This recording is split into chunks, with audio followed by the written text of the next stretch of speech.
Hey everyone, welcome back and happy Monday. All right, guys. Well, I know we didn't have hot, messy topics today, and I said this in my other videos. I'm going to say it in the rest of the videos for the day. There just was not a whole lot that came out.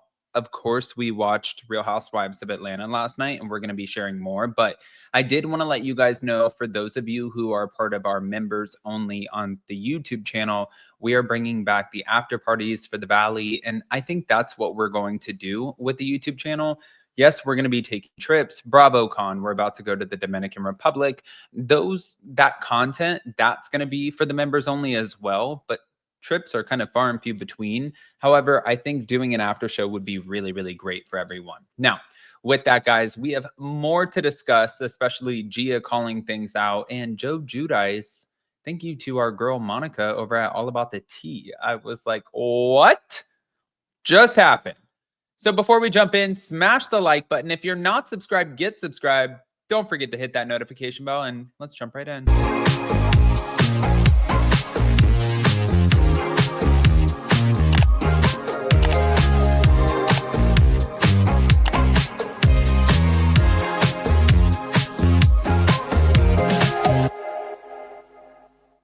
All right, guys. So before we jump right in, you guys are always asking me about my go-to skincare and what I do. I think it's probably one of the best compliments that I can receive, but I can't take all of the credit. You guys know that.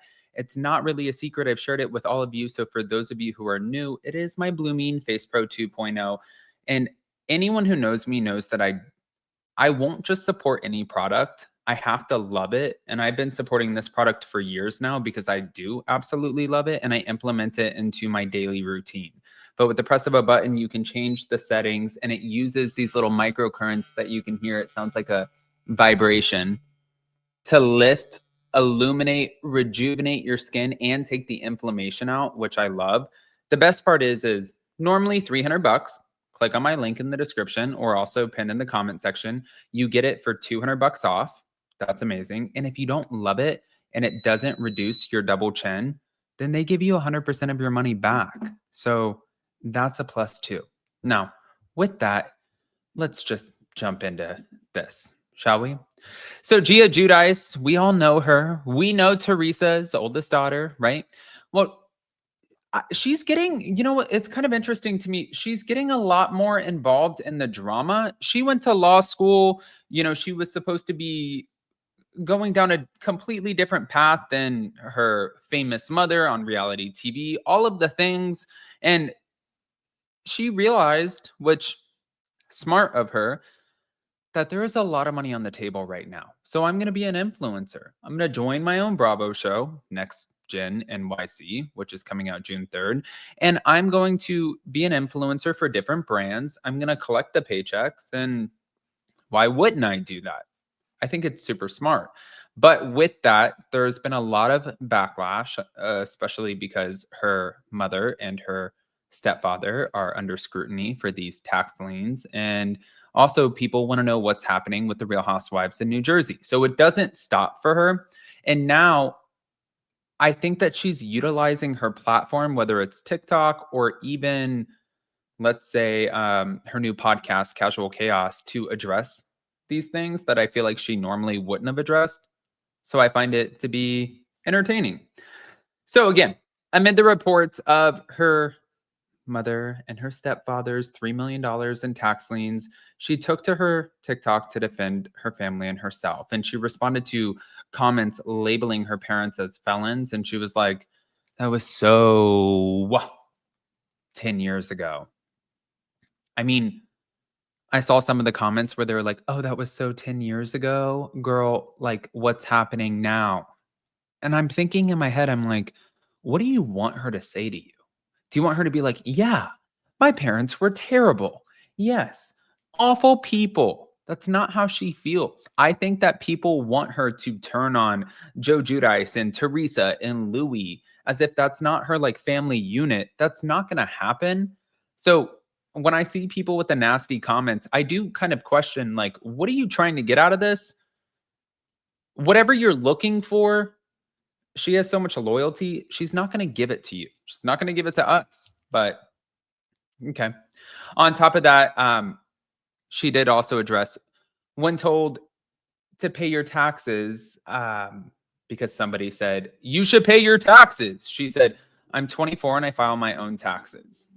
So she addressed the accusation about not paying her own bills. She was like, I make my own money. I do that. And then people wanted to know, well, what about your cosmetic procedures? Like, what have you done? It looks like you need to lay off of the filler. I think she was very open about doing a nose job. I don't know if that is that called rhinoplasty. I think so. But when it comes to filler, she's like, I don't have any filler. I know a lot of people were like, we don't believe you. But again, what do you want her to say? Like, what if she didn't have filler? Why are we attacking the girl?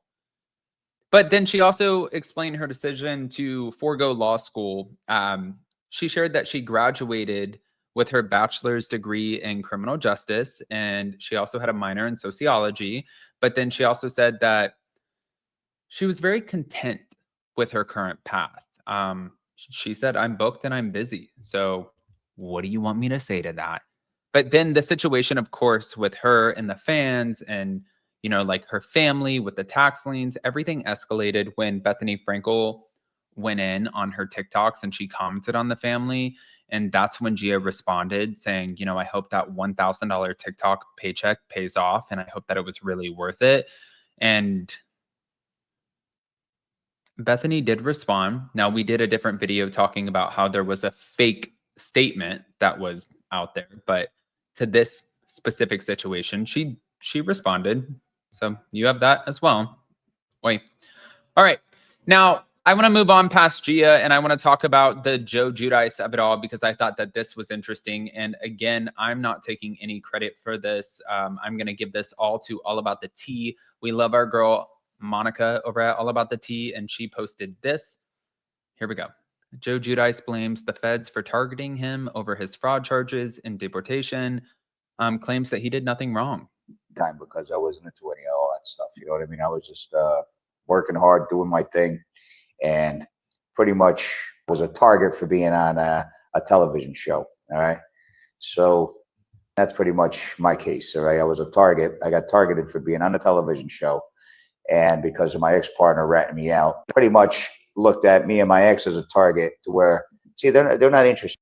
Well, then I wonder if you're blaming them and you said that you did nothing wrong, then what did your ex-business partner have to rat you out about? The math ain't mathin', Joe. In people that they're going to talk about for a day. And then, you know, next day it's over. It's not a big case for the feds. You know what I mean? Even if it's a big drug dealer or whoever it might be, you know, it goes on for a day and then it's over, right? But if they get a celebrity in there, they get somebody with a little, with a name or somebody that they're of interest, you mean, don't make a big deal about it every day on the news, blasting it every day on this news channel. They want publicity, right? Then once they get what they get and what they want, all right? No big day. We put away the Joe Giudice, which wasn't supposed to be the case. Do any time because I wasn't into any of all that stuff. You know what I mean? Okay. Sounds like you had a lot of time to think about what responsibility you probably should have taken for your actions. And I'm sure that Teresa probably doesn't love hearing this, considering that she feels that because of Joe's actions and her blind loyalty, that she lost time with her own parents, especially her mother. She was very vocal. That's not me saying something, but I am surprised at that statement. I want to hear what you guys think, though. Again, pop off in the comment section, guys. Smash the like button, show some love, and don't forget to check out my link for the Blue Mean. I'll see you guys so very soon. Love you guys.